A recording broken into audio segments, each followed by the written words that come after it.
East London মসজিদ trust বলছে ২০২২ সালে ব্রিটেনের জাতীয় স্বাস্থ্যসেবা অনুমোদিত মেডিকেল সামগ্রী সরবরাহকারী প্রতিষ্ঠান ম্যাটসে ১০ লাখ পাউন্ড, যা বাংলাদেশি টাকায় ১৬,৪৮,৫৪,০০০ সমমানের অর্থ বিনিয়োগ করা হয়েছিল, যেখান থেকে ৬ মাসে ২০% মুনাফা হবে বলে আশা করা হয়েছিল।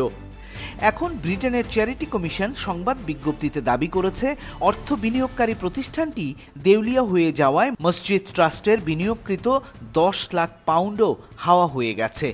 এমন করে মসজিদের টাকা হাফিস করে দেয়ায় মসজিদ ট্রাস্টকে সতর্ক করেছে যুক্তরাজ্যের চ্যারিটি কমিশন। এ নিয়ে দেশি বিদেশি সংবাদ মাধ্যমে খবরও বের হয়েছে।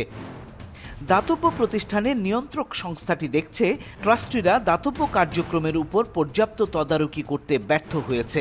আগামী ৬ মাসের মধ্যে ইস্ট লন্ডন মসজিদ ট্রাস্ট সংশোধনমূলক ব্যবস্থা না নিলে নিয়ন্ত্রক সংস্থার আরও তদন্তের মুখোমুখি হতে হবে। চ্যারিটি কমিশন মনে করছে বিনিয়োগ চুক্তি নিয়ে মসজিদ ট্রাস্ট যথেষ্ট সচেতন ছিল না। ট্রাস্টিদের তদারকির অভাব এবং বিনিয়োগ সংক্রান্ত গুরুত্বপূর্ণ নথি ভালোভাবে পরীক্ষা না করেই বিনিয়োগ করা হয়েছিল।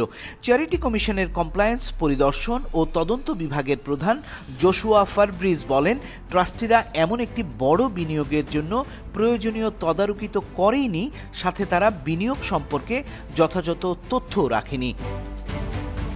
যে গত বছর রামাদানে কি অবস্থা ছিল, গত এক বছরে তাদের আলহামদুলিল্লাহ ফান্ডরাইজিং এর অবস্থা এবং তাদের যে ফাইন্যান্সিয়াল অবস্থা এবং তারা কি কি কাজ করে, মসজিদ ক্ষতিগ্রস্ত হয়েছে কিনা বা কত মিলিয়ন পাউন্ড ক্ষতিগ্রস্ত হওয়ার একটা আশঙ্কা আছে।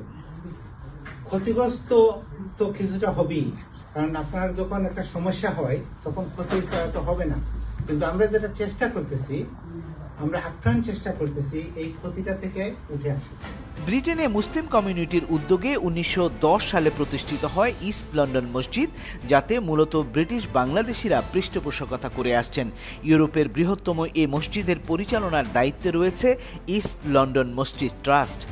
নির্বাচিত ১২ জন ট্রাস্টি মসজিদের পরিচালনার মূল দায়িত্ব পালন করে থাকেন, যাদের বেশিরভাগই বাংলাদেশি বংশোদ্ভূত।